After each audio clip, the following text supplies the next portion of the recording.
दोस्तों, किसी ने ठीक ही कहा है कि उनके साथ जरूर रहो जिनका वक्त खराब है, पर उनका साथ छोड़ दो जिनकी नीयत खराब है। आज की कहानी एक लड़के की है। एक 24 साल का लड़का जो कि एक जमींदार के यहाँ नौकरी करता था। उसके माँ बाप इस दुनिया में नहीं थे। जिंदगी बड़ी कठिनाइयों में बीत रही थी। वह जाता था, रोज पैसे कमाकर घर आता था, खाना बनाता था, खाता था और सो जाता था। यही उसकी दिनचर्या थी। एक शाम जब वह अपने काम से घर वापस लौट रहा था तो उसने देखा कि एक बूढ़े फकीर अपनी पीठ पर 3 बड़ी पोटली रखकर एक नगर से दूसरे नगर की तरफ जा रहे थे। वो देखने में काफी बूढ़े लग रहे थे और वो काफी देर से ऐसे ही सफर कर रहे थे और आखिरकार कुछ दूर और चलने के बाद वह चलते चलते थक कर एक पेड़ के नीचे आकर बैठ गए।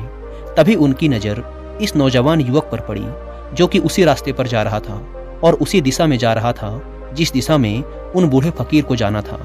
तभी वह लड़का उन बूढ़े फकीर के पास से होकर गुजरा।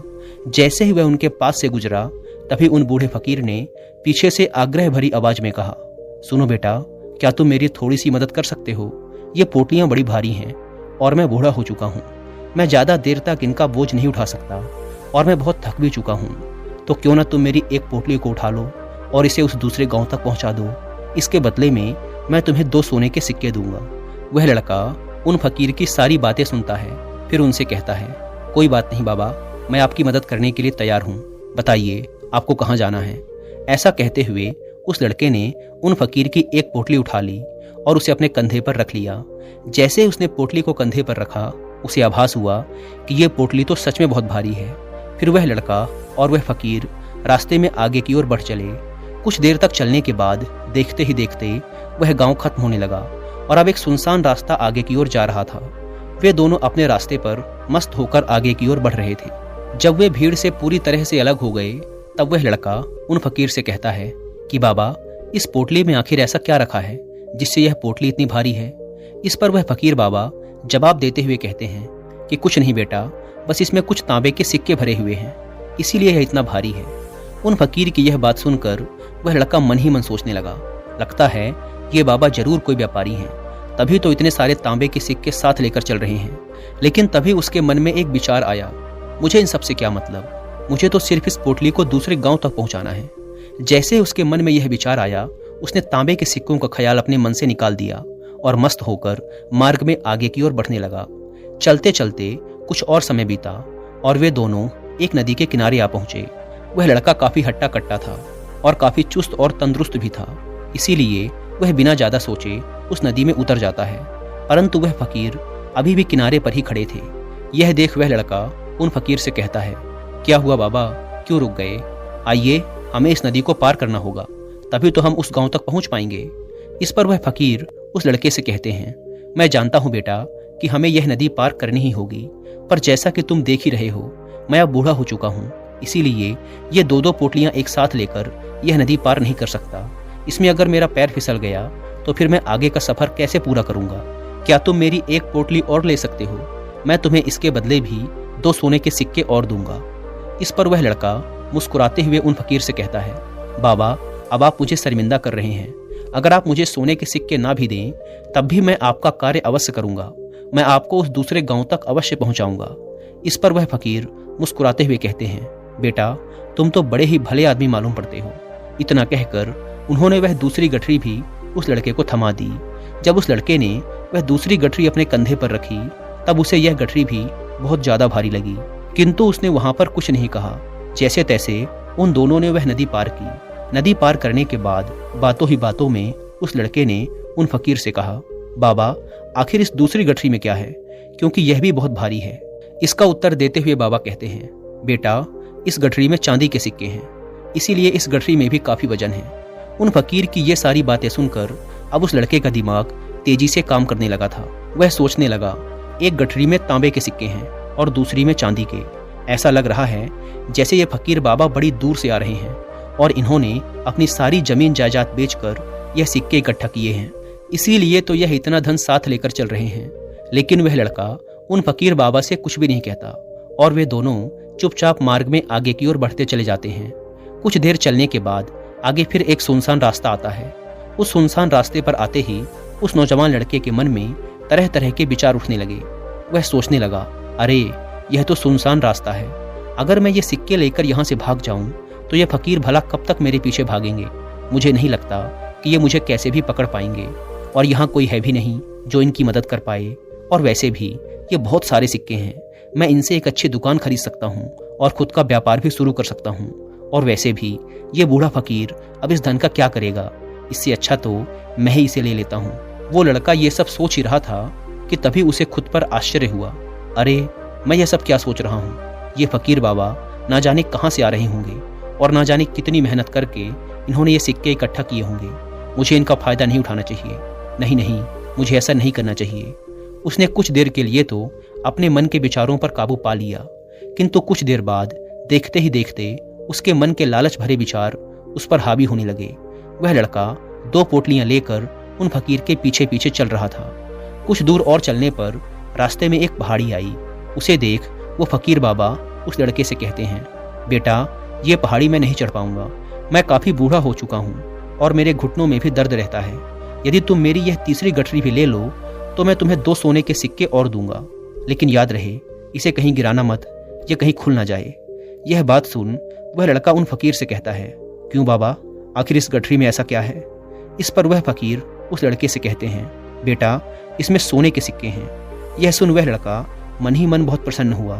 उसने चुपचाप वह तीसरी गठरी भी उन फकीर से ले ली और दोनों बिना कुछ बोले आगे की ओर बढ़ चले। अब वह फकीर बिना कोई वजह लिए आराम से पहाड़ी की चढ़ाई चढ़ रहे थे, लेकिन वह नौजवान लड़का जो कि पीछे था, वजन के कारण बहुत धीरे धीरे चल पा रहा था। लेकिन जब से उसने सोने के सिक्कों का नाम सुना था, उसका मन तो छलांगे मार रहा था। वह मन ही मन सोच रहा था कि अगर ये सारे सिक्के मुझे मिल जाएं तो मेरा जीवन तो बड़ी आसानी से कट जाएगा। वैसे भी ये फकीर तो बूढ़े हो चुके हैं, भला इन्हें इतने धन की क्या आवश्यकता? इनका जीवन तो वैसे भी कट ही चुका है। मैं एक काम करता हूँ, ये सारा धन लेकर यहाँ से भाग जाता हूँ। लड़के के मन में अनगिनत विचार चल रहे थे। लड़के का मन अब उसकी बुद्धि पर पूरी तरह से हावी हो चुका था। उस लड़के का मन अपनी बात को सही साबित करने के लिए उसे कोई भी तर्क दे रहा था। और तभी उसके मन में एक और विचार उठा, और अब की बार वह लड़का यह सोच रहा था कि लगता है ये फकीर बाबा कोई चोर हैं, नहीं तो इनके पास इतने सारे सोने के सिक्के कहाँ से आए? अगर ये कोई व्यापारी होते तो ये इस तरीके से पैदल यात्रा तो नहीं करते, और अगर इनके पास इतना सारा धन था तो ये कोई न कोई साधन भी अवश्य करते। लगता है ये कोई चोर है, और चोर का धन चोरी करने में भला कौन सी बुराई? यह सोचता हुआ वह लड़का अब काफी तेजी से ऊपर की ओर चढ़ रहा था, और देखते ही देखते वह फकीर से आगे भी निकल गया। वह यह सोच रहा था कि जैसे ही इस पहाड़ी की चढ़ाई खत्म होगी और ढलान आएगी, मैं इन तीनों पोटलियों को लेकर भाग जाऊंगा, जिसके बाद ये सारा धन मेरा हो जाएगा और मेरी गरीबी भी हमेशा हमेशा के लिए खत्म हो जाएगी। मेरे पास बहुत सारा धन होगा, फिर मैं जो चाहूंगा वो कर पाऊंगा। ये सब सोचते सोचते वो पहाड़ी की चोटी पर पहुंच गया, और अब ढलान का रास्ता शुरू होने वाला था। तभी वह लड़का उन फकीर की नजरों से बचता हुआ तीनों गठरियां लेकर तेजी से भागता हुआ आगे निकल गया। अब उसे अपना शरीर बहुत हल्का महसूस हो रहा था, जैसे कि उसे उन तीनों गठरियों का वजन तक न मालूम पड़ रहा हो।